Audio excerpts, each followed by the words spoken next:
Bismillahirrahmanirrahim.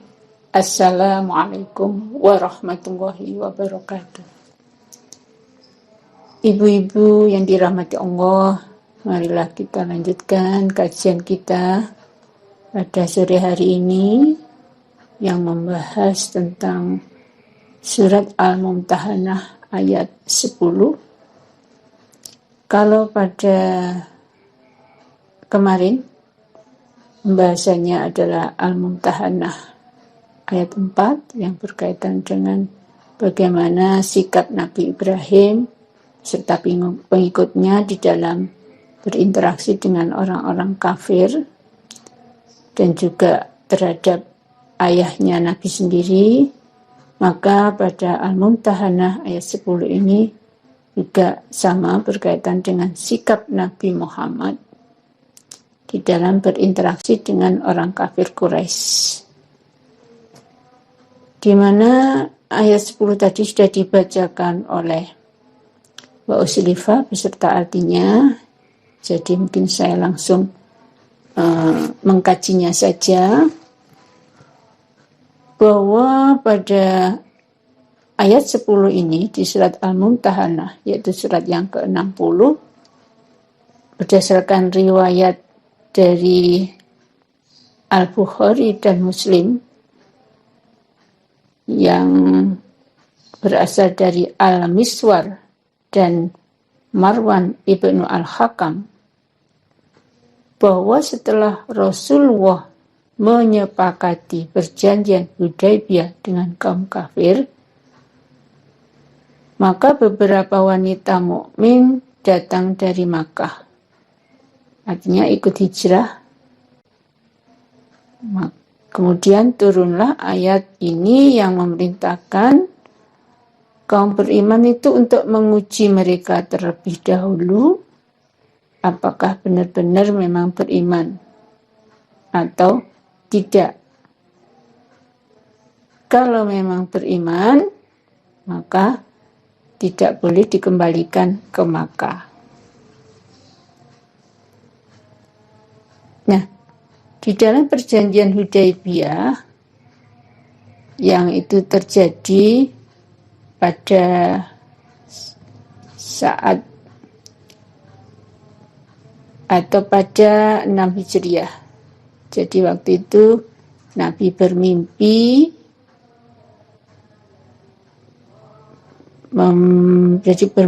itu dengan melakukan ibadah bersama pengikutnya di Makkah.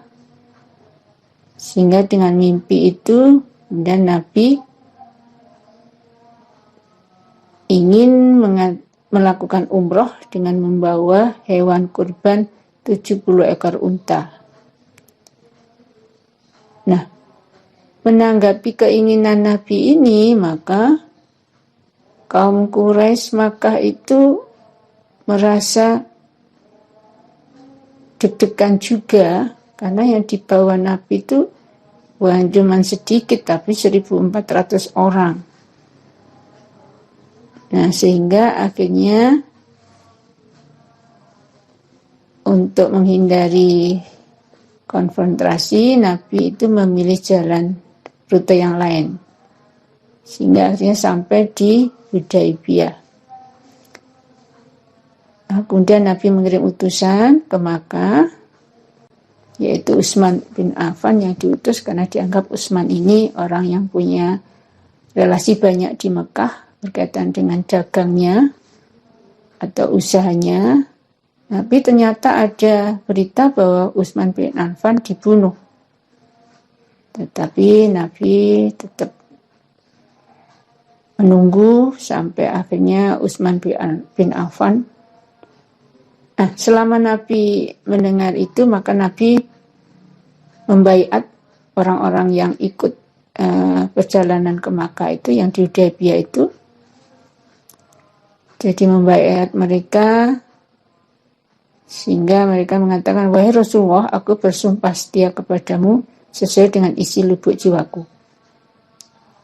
Dan ini dikatakan oleh salah seorang bernama Sinan dari keluarga Jas Bani As'ad bin Huzaimah, yang kemudian diikuti seluruh Muslim. Nah, saat berbait itulah maka Utsman datang sambil membawa rombongan dari Mekah. Rombongan dari Mekah bernama Suhail bin Amr, Mikroj, dan Huwaitib. Sedangkan dari kaum muslimin, Rasulullah yang didampingi oleh Ali bin Abi Thalib. Dan akhirnya timbullah kesepakatan, yaitu pada tahun 628 Masehi, dengan isi perjanjian sebagai berikut. Dengan menyebut nama Tuhanmu, ya Allah, ini adalah perjanjian damai antara Muhammad, putra laki-laki Abdullah, dan Suhail bin Amr dari Mekah. Pertama, akan ada gencatan senjata antara dua pihak dan tidak ada pertempuran hingga 10 tahun mendatang. Yang kedua, setiap individu atau suku bebas bergabung dengan Muhammad dan mengadakan persetujuan sama halnya dengan Quraisy. Yang ketiga, jika ada penduduk Makkah yang pergi ke Madinah, maka akan dikembalikan ke Makkah. Namun jika ada warga Muslim dari Madinah yang kembali ke Makkah, maka dia tidak akan dikembalikan. Yang keempat, jika ada penduduk usia muda yang mengikuti Muhammad tanpa seizin ayah atau walinya, maka dia akan dikembalikan pada ayah atau walinya. Namun jika ada yang mengikuti Quraisy, artinya warga Muslim Madinah mengikuti Quraisy di Makkah, maka dia tidak akan dikembalikan. Dan yang kelima, pada tahun perjanjian ini, maka umat Muslim harus kembali ke kota Madinah. Artinya belum bisa memasuki Makkah. Baru tahun depan, Muhammad beserta pengikutnya bisa memasuki kota Makkah, menghabiskan 3 hari untuk melakukan umroh. Jadi demikianlah perjanjian Hudaybiyah. Nah, berkaitan dengan ayat ini, yang diceritakan bahwa menurut perjanjian Hudaybiyah, perempuan itu di bawah perwalian suaminya. Di bawah perwalian, khususnya perempuan yang bersuami. Jadi perempuan yang bersuami yang melarikan diri dari Quraisy di Makkah untuk bergabung dengan Nabi di Madinah harus dikembalikan. Tetapi sebelum ayat ini turun, pihak Quraisy itu sudah melanggar perjanjian itu. Karenanya Nabi Shallallahu Alaihi Wasallam dan kaum Muslim merundingkan beberapa tindakan yang harus dilakukan untuk menghadapi situasi semacam itu. Mereka tahu bahwa wanita Muslim di Makkah yang bersuamikan orang musyrik itu mengalami penindasan. Karena itu ada di antara mereka yang datang ke Madinah sebagai pengungsi. Nah, di sini dikatakan ya ayyuhalladzina amanu idza ja'akumul mu'minat. Nah, artinya bahwa sebenarnya kenapa orang yang hijrah itu dikatakan, perempuan yang hijrah itu dikatakan mukminat? Ya karena itu menunjukkan bahwa mereka adalah seorang yang mukmin. Jadi dia memang bersungguh-sungguh ingin menunjukkan bahwa dia ingin mengikuti kemanapun Nabi berada. Makanya disebut sebagai mukminat. Meskipun begitu ternyata Allah masih ingin menguji apakah benar mereka itu benar-benar beriman itu. Sehingga dikatakan di sini bahwa kalau ada di antara mereka yang datang ke Madinah yaitu sebagai pengungsi, maka setelah turun ayat ini tidak ada lagi wanita Muslim yang pergi ke Madinah kemudian dikembalikan kepada suami mereka yang masih musyrik. Karena disebutkan di ayat itu bahwa seorang pernikahan, sebab pernikahan seorang wanita muslimah itu batal jika suaminya belum menjadi muslim. Nah, ini berkaitan dengan ini pula. Jadi disebutkan di situ adalah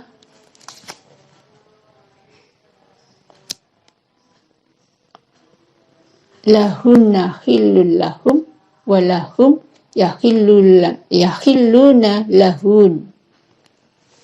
Jadi mereka itu, artinya perempuan yang muslim itu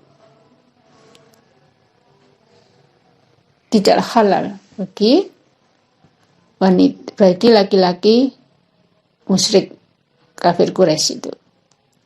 Begitu juga sebaliknya, kafir Quraisy itu tidak halal bagi wanita muslim. Nah, tetapi yang bagusnya di sini Allah memberikan gambaran mengangkat derajat seorang yang beriman itu. Jadi agar kaum musyrik itu tidak menuduh kaum muslim berperilaku curang karena mereka telah memberikan mas kawin, maka di ayat 10 itu memerintahkan. Jadi ini berarti berupa kewajiban. Jadi memerintahkan agar mengembalikan mas kawin itu.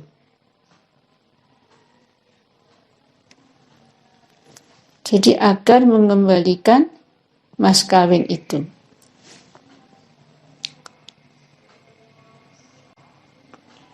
Nah, apakah diterima atau tidak?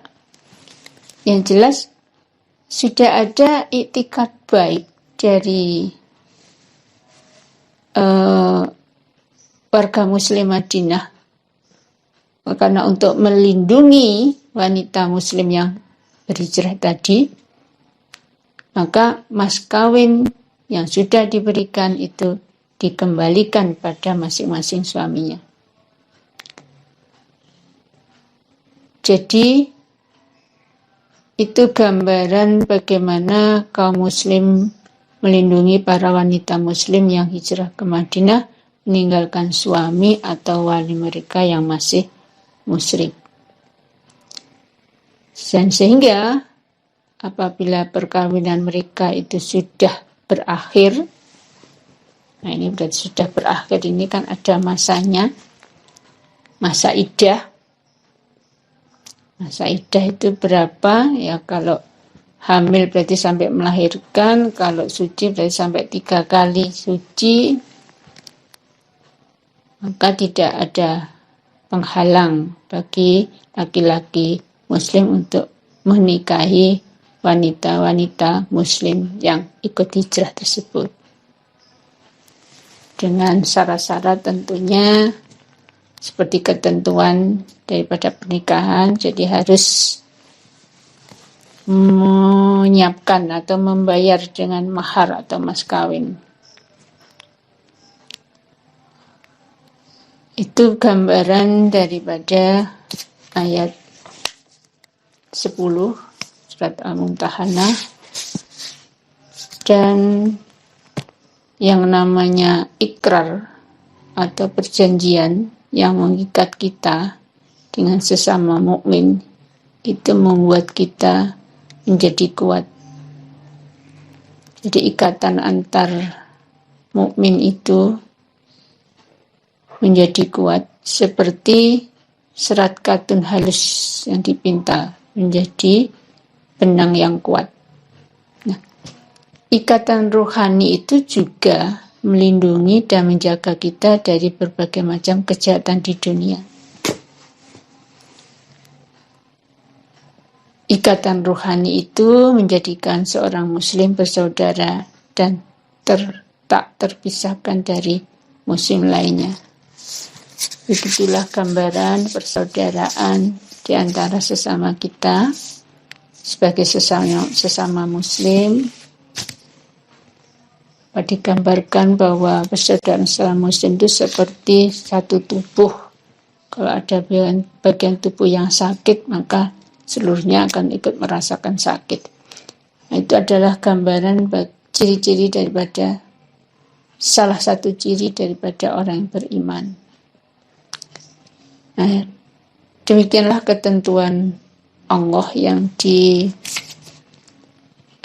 kepada umatnya berkaitan dengan hukum pernikahan atau syarat-syarat pernikahan yang semuanya itu adalah dalam rangka untuk kebaikan kita bersama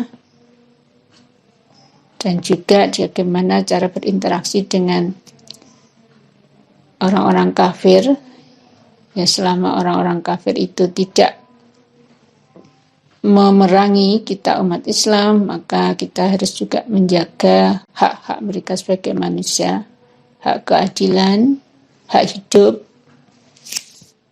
yang semuanya itu berlaku dengan jargonnya Islam sebagai rahmatan lil alamin. Demikianlah yang bisa saya sampaikan berkaitan dengan kajian ini. Apabila ada kekurangannya, Ibu nanti bisa membaca sendiri dalam bukunya Asbabun Nuzul, ya, karangan Dr. Muhammad Hirsi, dan juga dari tafsir-tafsir yang lain. Billahi taufiq wa hidayah, fastabiqul khairat. Wassalamualaikum warahmatullahi wabarakatuh.